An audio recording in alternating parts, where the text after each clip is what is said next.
Inside the fake science factories. Inside the fake science factories, that's the next talk. And I was reading about this and I was asking myself, is in Himmelpforten a university or a university of applied sciences? And it's both or neither. It's not really sure, but there are scientists who come from these institutions. Isabella Stein, she's a doctoral student. She invented a mob algorithm who improves compact technologies and trees. And she also got a prize for best talk when she introduced the algorithm. Then there was a Dr. Erfunden, invented. He's a fellow of the David Copperfield Society and award winner of the Pinocchio Award, and an Uri Geller Fellow in advanced spoon bending. Das ist alles ein bisschen ausgedacht. Well, okay, I made this just up, but you know, the people who are responsible for those avatars are Svea Eckert, Till Krause, and Peter Hornung, and what they did, and what that has to do with science, and why they had to think about this rubbish, they are going to tell you right now. Give a big hand for Inside the Big Science Factory. Thank you. It's nice that we can be here this morning. My name is Svea Eckert. I'm working as an investigative journalist at the MDR. In real life, my name is Peter Hornung, and I'm also working as an investigative journalist. And my name is Till Krause, and I work as an editor at Süddeutsche Zeitung Magazin and also working on investigative journalism. And one is missing, the one who started it all. Under the name Dr. Date Murphy, that is Chris Sumner. He is an IT security expert and a hacker, I think I can say that. And he's unable to come today because of some issues with the family, but he thinks about us right now. So, why do we want to talk about this topic? Why is this important to us? Well, science influences us in so many ways that we don't even think about it. In political decisions and how we behave and what products we buy, and in where does money go that goes to science. Often the base for our decisions are scientific studies or scientific results. So it shapes our understanding of the world in a very, very strong way. And we love science. We really, really love science. And that's the reason why we said, okay, we have to think about those fake science factories. We have to look at these in detail and we have to uncover that. It started all in this smelly room. The man with the circle around the head, that is Chris, who cannot be here today. And he is an IT and security expert, and he works in an organization who works a lot on privacy, and he does a lot of studies and tries to make to understand the world in a better way. And he presents the studies at congresses and at events. And he thought, oh well, I did a decent study here with some fellows, and I just go to Copenhagen and present this on. Yes, I present the studies that we did, and it all looked very, very well prepared and very to be taken seriously. And then he found himself in this room. This was the conference. And from those about 10 people, each one had different backgrounds. So there was political science, physicists, people from geology. No one understood what the other really did. It was a really, really weird event, and not at all something that he had experienced at congresses before. And so he thought, like, something is wrong here. And he came onto a phenomenon that existed before, and Till is going to talk.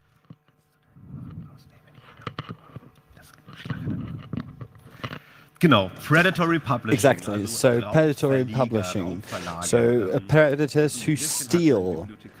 This is a term that was coined by a librarian, Jeffrey Beal, and what he describes companies that hunt scientists and will steal from them. They are burglars. And by this, they steal the most important value of science, which is their credibility. And we have here a nice formula from Albert Einstein: euro equals mc square. Something that looks like science is going to be used for financial purposes. So these companies, these people who give these conferences, but also people who publish journals, that publish scientific journals, they just skip the basic quality control of science. They just publish everything you send them without reviewing it and without the classical reviewing process of science. And with this, they publish these unreviewed scientific papers or non-scientific papers. So who in this room has ever published something? Who has experience with publishing? Well, I see there's quite a lot of people. That's very good. Nonetheless, I will explain for the rest of you how this basic process typically works.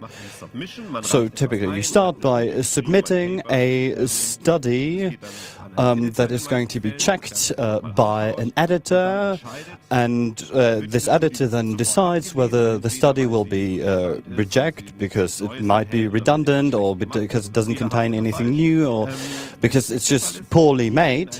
If this is not the case, the editor sends it to the peer reviewers, and this peer review process is the most important part about this whole process. Peer review basically is a control mechanism where scientists check other scientists' work. So in conferences typically, there are specialists who know the field very well, and if you publish something on a conference, there are people who check it and they ask themselves whether it makes sense. And so this peer review process is not perfect. Again and again, things go wrong in this process. So typically, the big publishers have a very strange model of with this academic publishing, and they hide everything behind paywalls. But well, anyways, this peer review process is definitely not perfect. There's a lot of things to work on, but nonetheless, it's the gold standard we've been working with. So peer review, this process, many friends of mine who work on it in the academic context really suffer from it. You constantly have to work on it, you have to improve, but at the end of the day, it's for now the best we have to check our scientific work. And we go back and forth and back and forth, and if you finally get to it, you can publish your study. With the predatory journals, this system works quite differently. You you try to submit something, you get some superficial comments, and then you pay for it, and then it's accepted. Now, this process is something where you have to pay something to publish. Is something that happens in the normal, in the good scientific context. But these predatory journals just publish without checking the scientific papers, and it's just a giant scam. And this is what we wanted to check. Is this really the case, that you can just publish whatever you want? And we needed help from these two friendly people. These are Isabella Stein and Christian Schreibaumer. and we just invented a university, the University of Applied Scientists and of Oversaxony and Himmelpforten. It's a little town between in Bremen and another city. And with those two scientists, we started our first action or sting operation, our first trying to publish. We tried to just write a paper, and it was this paper you can see here. And of course, we have to see it's very simple to find out that this University Himmelpforten does not exist. And we took these names to publish this paper. Please don't answer what it says. It's just pure nonsense. One sentence does not feed to the other sentence. It's just gibberish. I've reread it many times, but I nonetheless still don't understand it. It originated from the iGEM, and it was a joke from the students of the MIT, and you just have to type in some words and you get something that you want. And we submitted it in the World Academy for Science and Technology, and we went to a conference in London. We had went quite quickly. We had very superficial comments and like some comments here, a comma there, but nobody actually read it. I mean, we went then to this conference with this presentation. As you can see here, everybody understands what this is about. It's a clear topic. So, and we actually filmed this, how it actually was in London, and this is a quickly cropped together. My colleague Isabella Stein, also from our University of Applied Sciences. See here now is the relationship between our solution and the analysis of the memory bus. This is memory bus, and here on the bottom and here top, and all of this investigation where you would need a theory of rat-like trees, but we propose another solution. We used the 90s Nintendo Game Boy across the sensor network. Which means the more pressure you give on the system, the higher the scalability gets, and that's what we wanted to achieve. And how would our system behave in here? Yeah. And that, you all know this, a single particle is a reflection of quantum potentiality of the Greek philosopher Plato. Thank you for listening.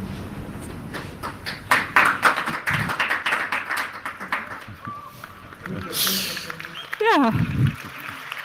Dankeschön. Man sieht auch hier ein bisschen. Okay, so you can clearly see that the setting where this happens, it's a darkened hotel room at the fringe of London with just a couple of people from different disciplines who did not really understand what happens there. Yeah.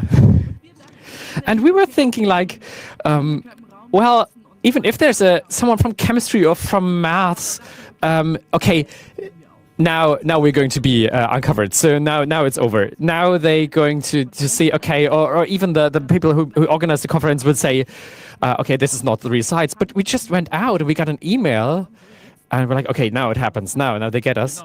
And we got the best presentation awards. Well, you know, we really were so happy about this, and there were a couple of days where we just stared at it and talked with other people from those conferences, and they said, yeah, well, I also got this email and just wanted to download it. And so I think everyone just gets the best presentation award who was there. It's not public, and so no one just knows that everyone got this. And then you can go to your university or to your company and say, hey, look at this. I performed really well there. Yeah, you can even Google this. If you make a backward search on the image, on Google image search, you will find at least 50 pages where people really proudly present this. Well, who's behind all this? Well, this is really a big money printing machine. So someone who worked along those teams and who know a lot about Maltego. He did some investigations. So maybe some people know about Maltego. It's a tool where you can do open source intelligence research. And here you can see, okay, behind this WASIT conference, there's a couple of websites. And at the end, there's two people behind this, Bora Adil and Chema Adil. That's two people who you find at the end of all those threads. Chema Adil, you really find him on LinkedIn. And yeah, we were on a lot of those conferences, and colleagues of us in Asia.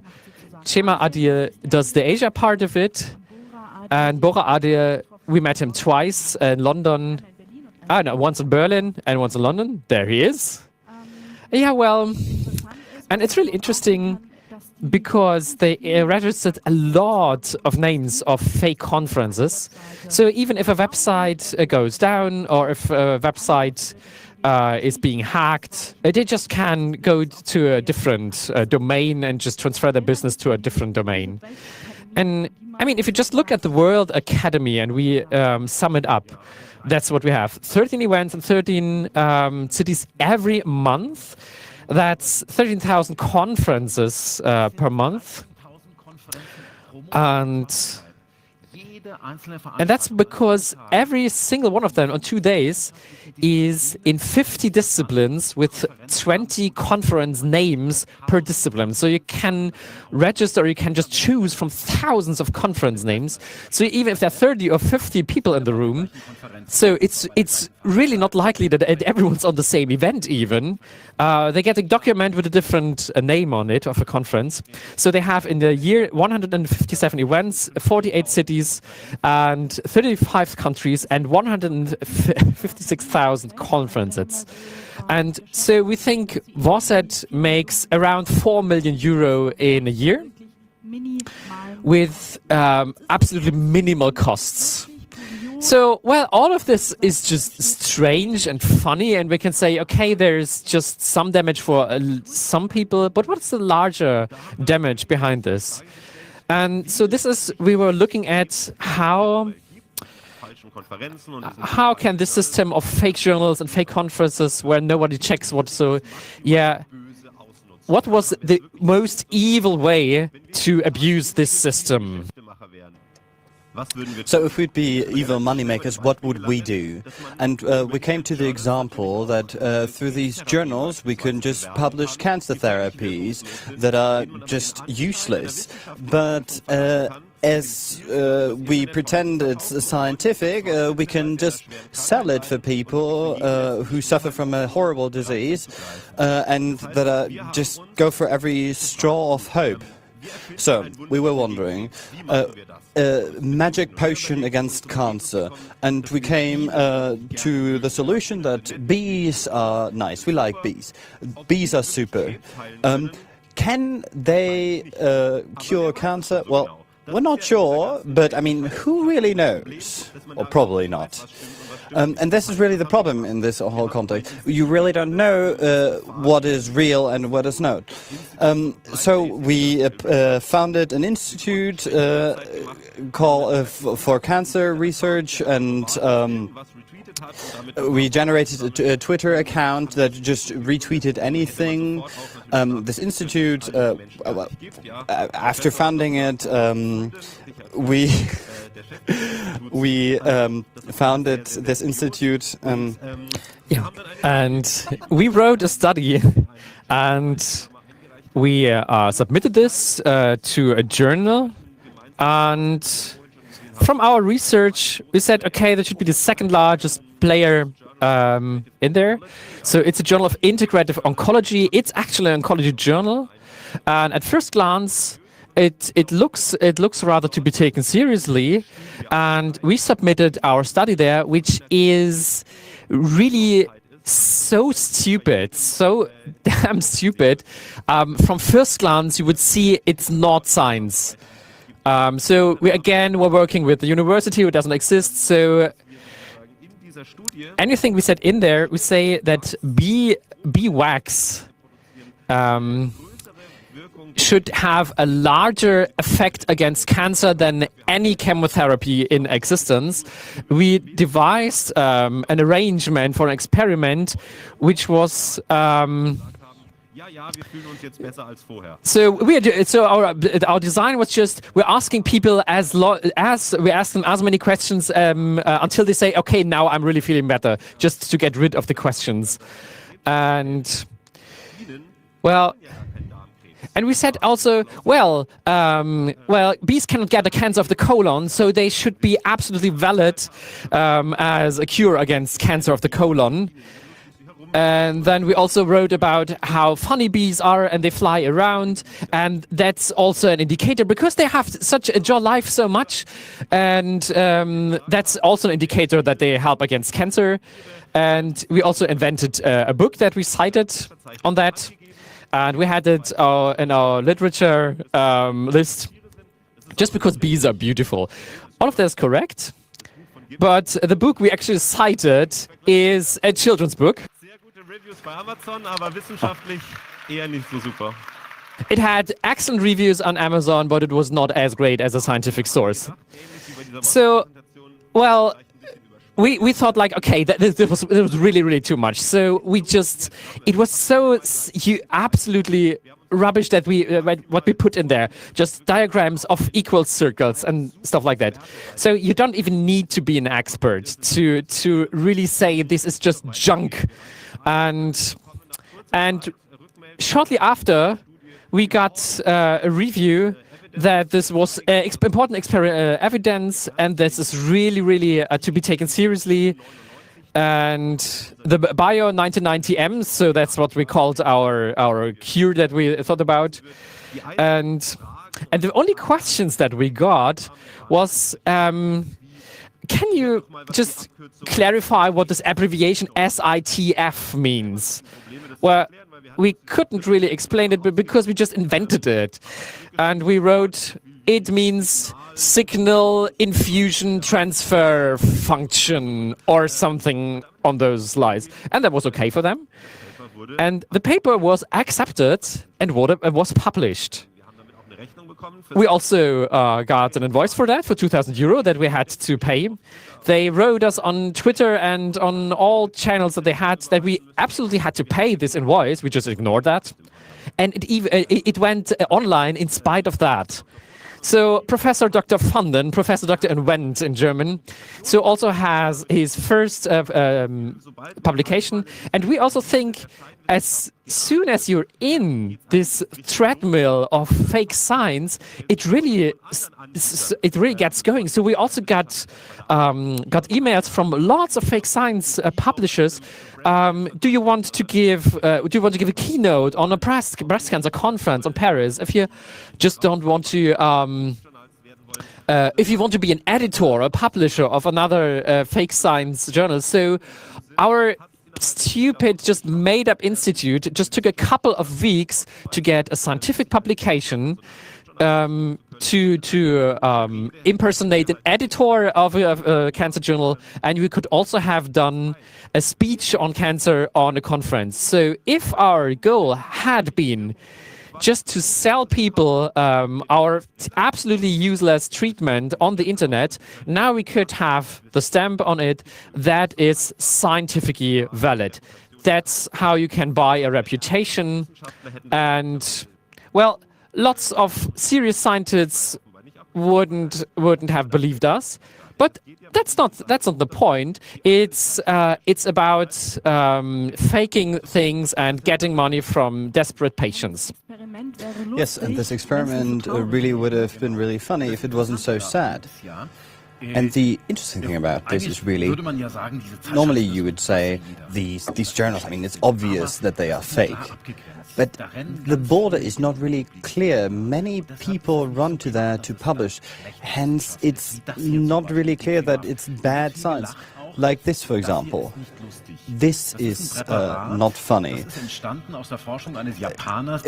This medicine originates from scientific endeavors of the Japanese.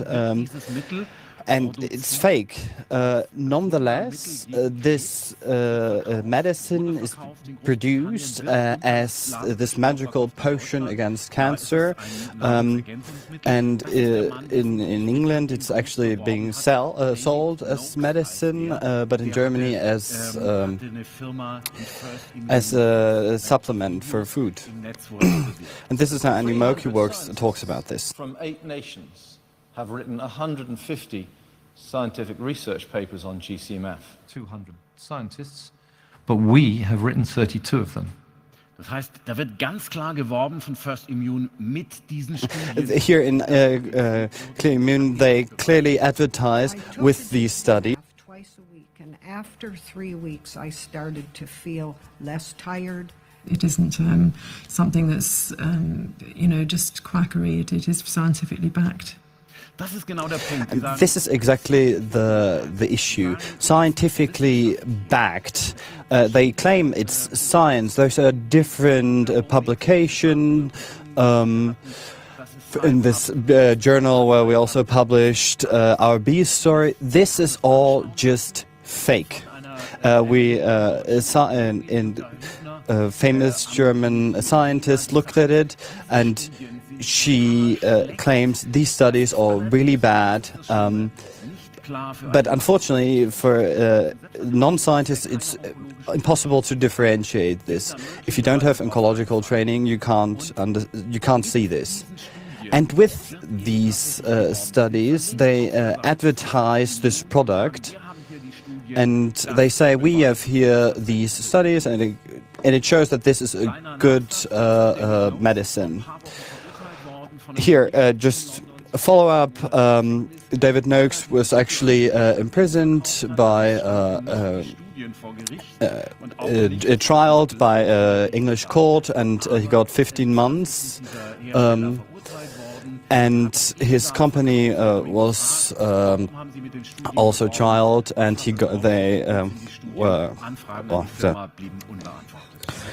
But they didn't care about the studies that were actually fake, that were behind this. So we thought we have to look at the whole of it. It's not enough looking at the details, and so we picked five of them this way set, and 5 others, or 4 others that we thought were relevant for Europe. And we just submitted a lot of papers. And all of those computer-generated nonsense papers, we did them, and some colleagues of us did them from different countries. And of course, we got accepted everywhere. So we confronted them, and they said no comment, or they said, no, we're not really evil, or the best thing, well, the authors are responsible. We're just a platform. So yeah, well, that sounds familiar. To find out who publishes there, on those fake science publishers, we thought okay, the data is public, so we just scrape the data from the websites. Here's an example, and just to see who actually publishes there. So is this just fake healers? Who is it? Well, I'll show you at one example. How does it work? So here we see the WASIT website. That's step 1. For scraping process, you just look at the websites and see, okay, how is it structured? How does it work? How is it linked? And at WASIT we see, okay, there are the abstracts. And that's really practical because you can get them in a lot of different file formats, JSON, PDF, XML file. And that's cool because you can get a lot of metadata and information pretty easy from there. So here's an ID number. And the next step was that we just took the abstracts, downloaded them, and we just counted them, basically. That was the first thing they would add. How large is that? So WASIT has, back then in June, it had around 62,000 abstracts on the website and publications. And the next step is there's metadata, so we have title, author, date, and some other markers, country, for example, that we looked at. And, those data, we sorted them, and put them in one giant file. So that's a CSV file. You can do this more elegantly, and if you, well, you can do it manually. If you don't want to do it manually, then you can use Scrapy or Scraping Hub. That's a platform. That's a nice framework for helping you, or which makes it relatively easy just to scrape such websites.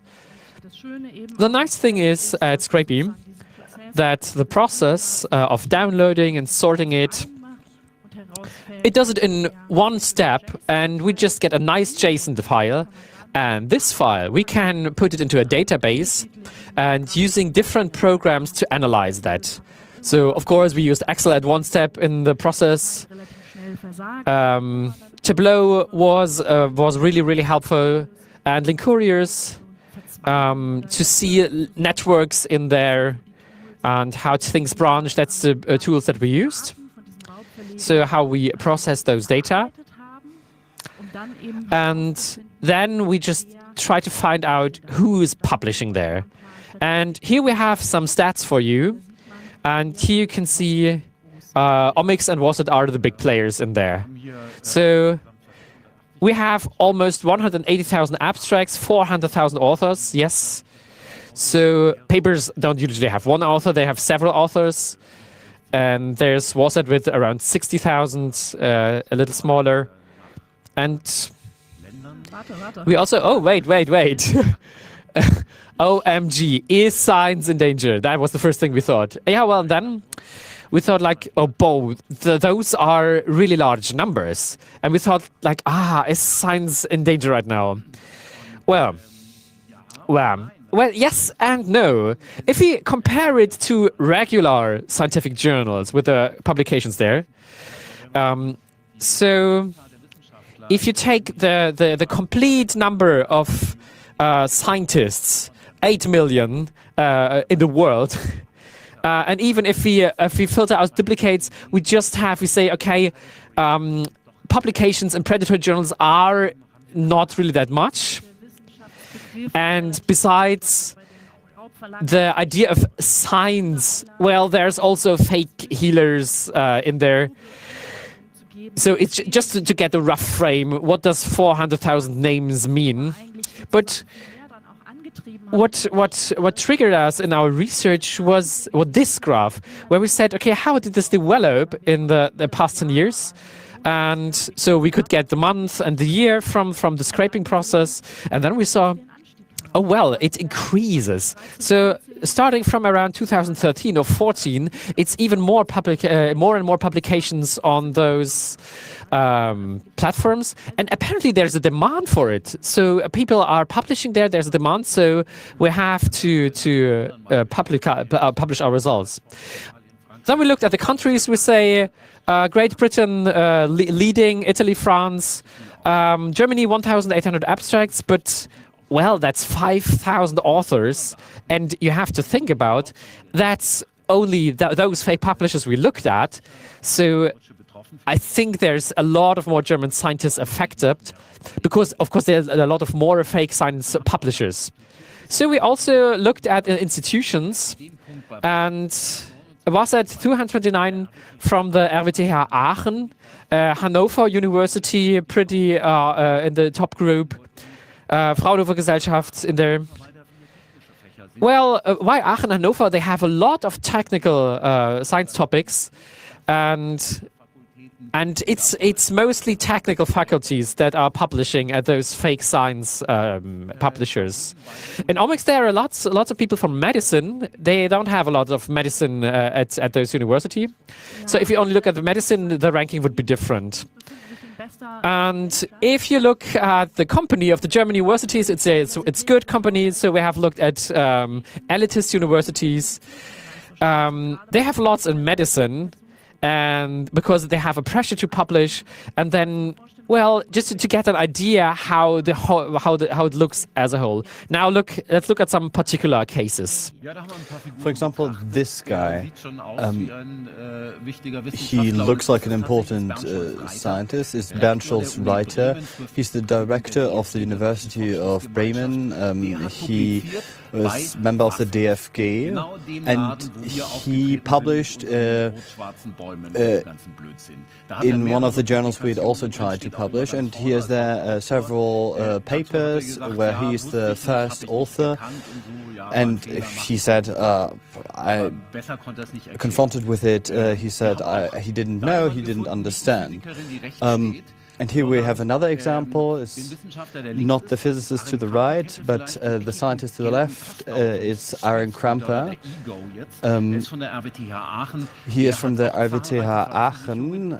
He also published to a street scooter he had built with one of our favorite publishers. And we also have this one. It's Mahmoud Ahmadinejad.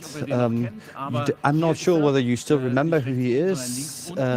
Here there on the left lower corner, he's the former president of the of Iran. Why? What are the reasons? So the first reason is pretty obvious.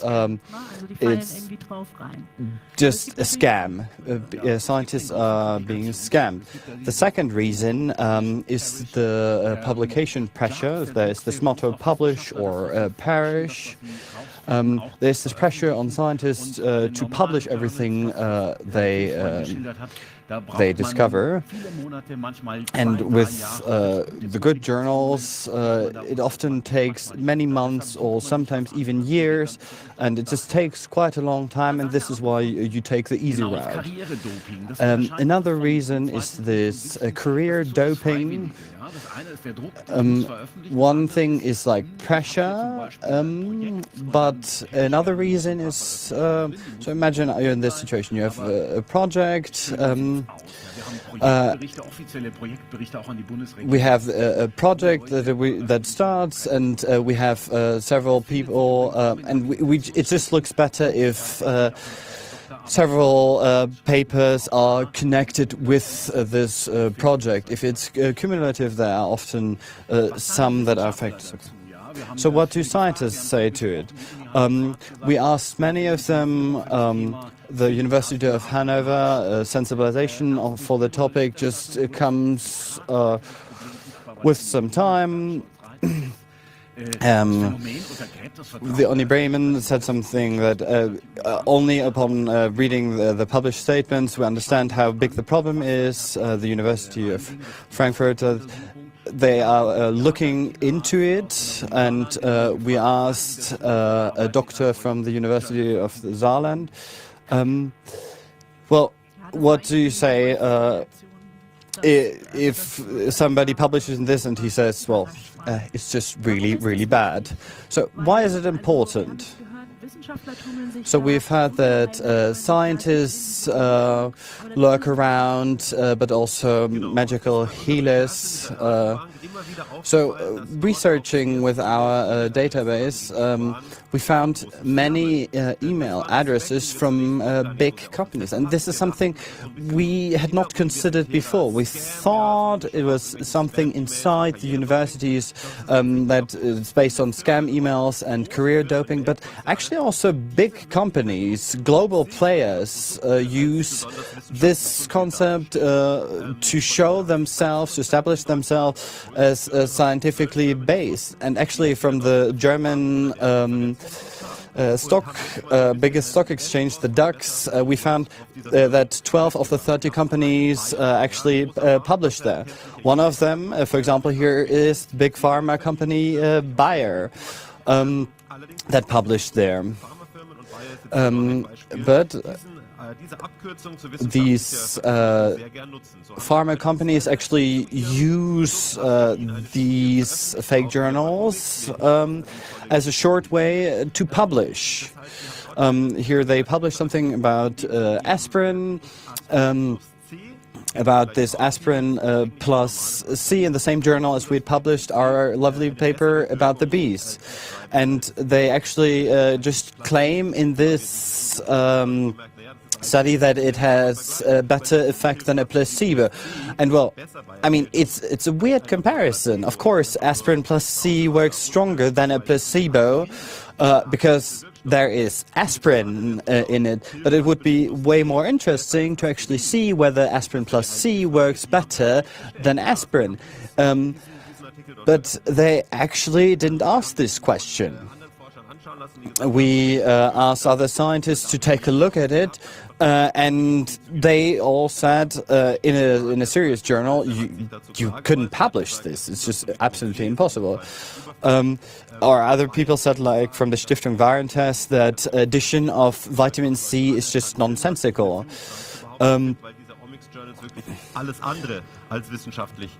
So the scientific publications are really not serious, especially not for other scientists. And the question now is, why do you actually do this? And it's not about scamming scientists, but it's about scamming the public. If you type in, for example, aspirin plus C into Google, then you actually find pretty quickly a study that directly relates you to this study. So the question now is, if you buy aspirin plus C, that it typically costs the double as the normal aspirin. So we have a comparison, and of course you go then for the more expensive because you can't really compare. So this has a long tradition just to lie to the public, especially with scientific studies or studies that look scientific. If you remember the discussion about smoking could be healthy, or cancer has a lot of origins, and passive smoking is not as harmful as we thought. So there's a long tradition in the tobacco industry, and they publish a lot. They publish on those less harmful products. So, and they make a deliberate advertisement for that. It's less harmful, and all of those studies just land or appear at those publishers. And it's just one study. It's a lot of them, and there's regulars at the conferences. They keep on appearing there. And there's others. If you look at ILSI, that's a think tank paid by Coca-Cola and McDonald's, and they send the experts there talking about childhood obesity and nutrition. And there is a classical this fear, uncertainty, doubt thing at work, and something that goes unchecked and unreviewed into public. Also, if you look at climate change denial, so if you look at the CO2 coalition, they work together with the Trump administration in the United States. You find them again. In Germany, it's the Eike Institute, which is close to the AfD party. And they published their thesis that climate change is not man-made, and that mainstream science is to be doubted. And they also go to the local parliaments. So they might even counsel at local parliaments and say, okay, they have their studies, we have our studies, so they just sow the seed of doubt in there. And if you look, so we have our own rubbish published in the very same publisher that Eike published with twice. Well, that means, yeah, of course, these are here critical infrastructure. So companies who are have to provide security for nuclear power plants, for example. Of course, well, the problem is probably this study is completely okay. It's completely scientifically valid. So it's not to be said that every paper that ends up there is complete nonsense, but just no one is checking that. So then there we have some science to be taken seriously next to complete nonsense, and no one can tell them apart. So just to sum that up, so that we have some time for a Q&A. So, well, we just look at the slide from the beginning of our presentation. So, well, science is a lot more just an inner academic circle thing.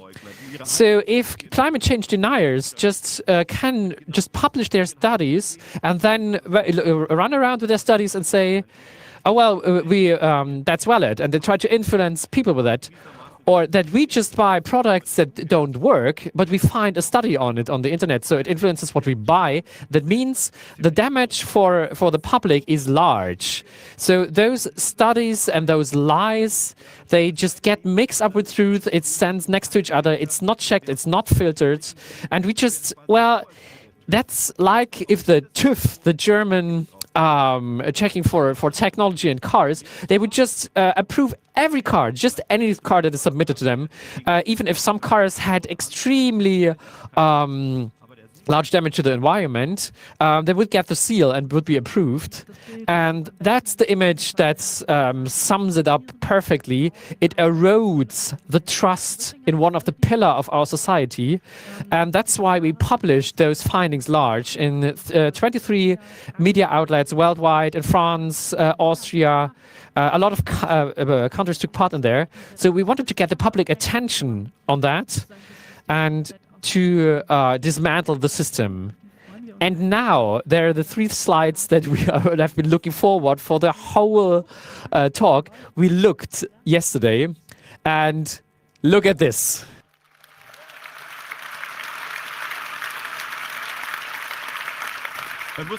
So we have to say, in July there was our publication in summer, and that's when our papers went live. When our reports went live in Süddeutsche Zeitung magazine, broadcasting in Germany, and well, we're looking at WASET each week and at the conference programs, and the Germans are really rare there by now, and also people from countries where there was reports on those fake science publisher. Some who go there just come from countries where there are no public reports about those fake science factories, but we're going to report also in those countries. So, what's our idea? What do we want to say? What do we want to enlighten people? We want that consumers, that scientists see, where do you publish? Where do I read studies? And please spread the word on WASET and Omics and Co. And because that's the only way to cut the source of money that they get. If scientists cease to publish in those outlets, oh no, that's bad company, or I just don't need to write into my publication list because I would just make myself look stupid. And so we have a website and a Twitter account, WASET Watch, and he tweets regularly on news on the topic. And of course, everyone can look at this. We just tweet this customized search that we came up with, and you can just publish your name or the domain of your own university, and then you can check. And you can go pretty far with this. So, of course, we systematically we're looking for large universities, large companies, but we're sure in those gigantic treasure of data, there's some pearls in there from publications that shouldn't be there. So please make this Google search. You can just look for suspicious moments. So what can we say? We thank a huge team that has been working on that. And so it's not only the 3 of us, it's a lot of people that helped us out. And thank you for listening to us today. Thank you.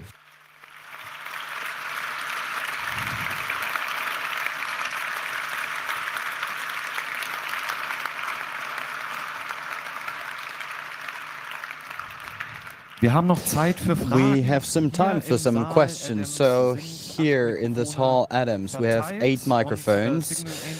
And the signal angel, could you please? Yes, okay, I see you there. I would suggest, I want to see all people with questions. So let's start with the first question from microphone 2. So thank you for the talk.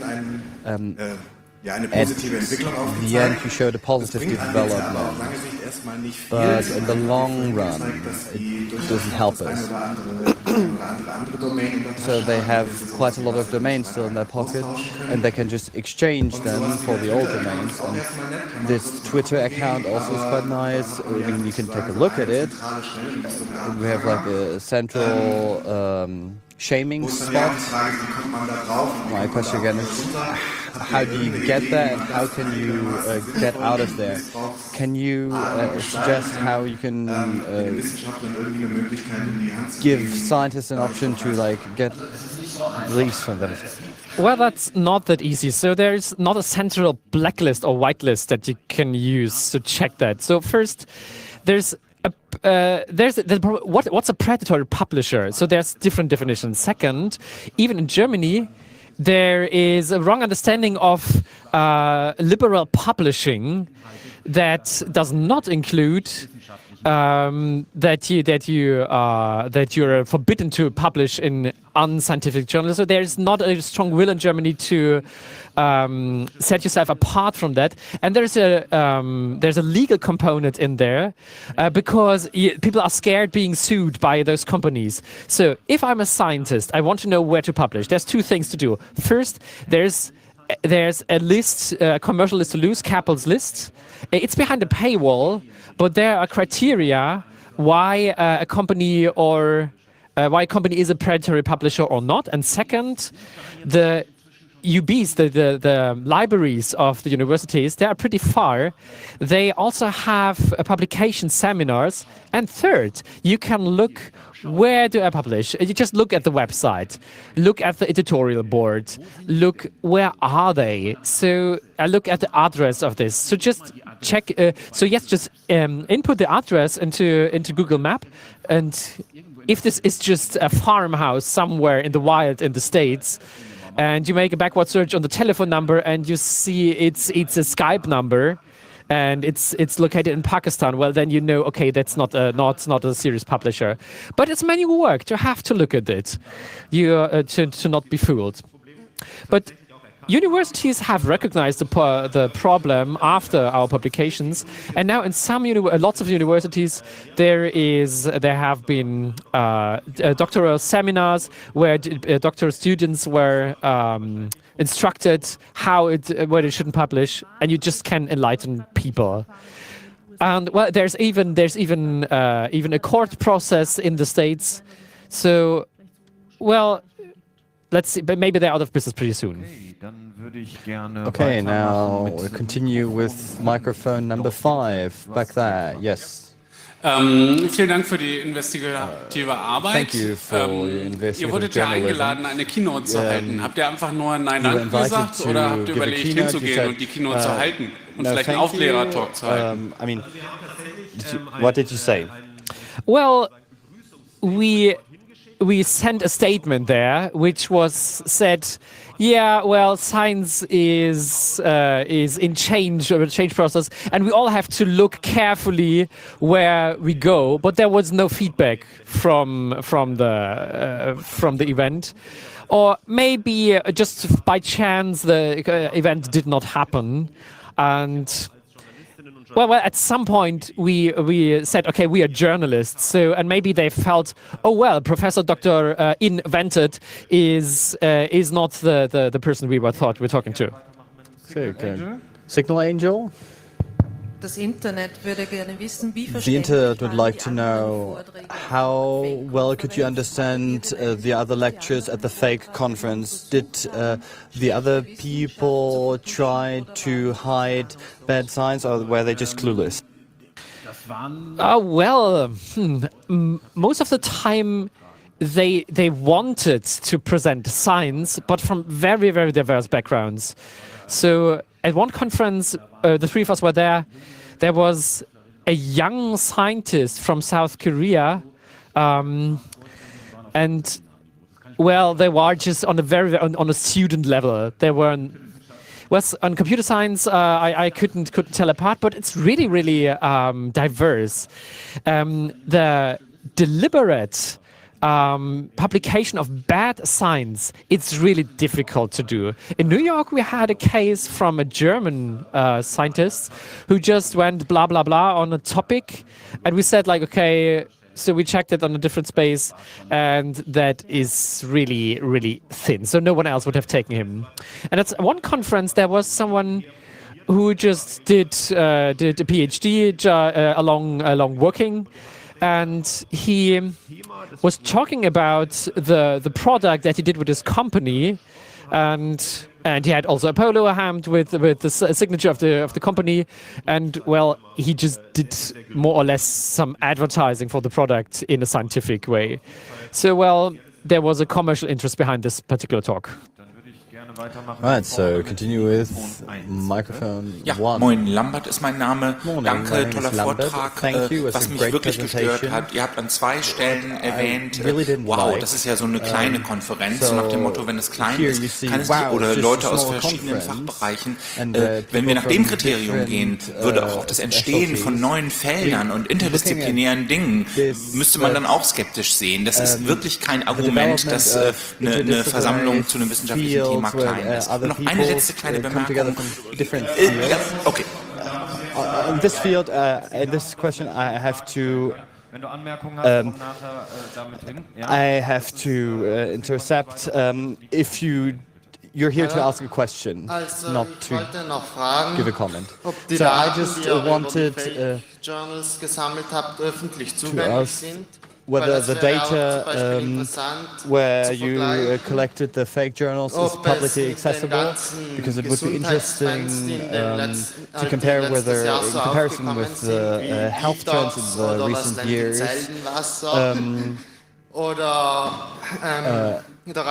whether with the active coal, for example, whether this correlates with the fake science.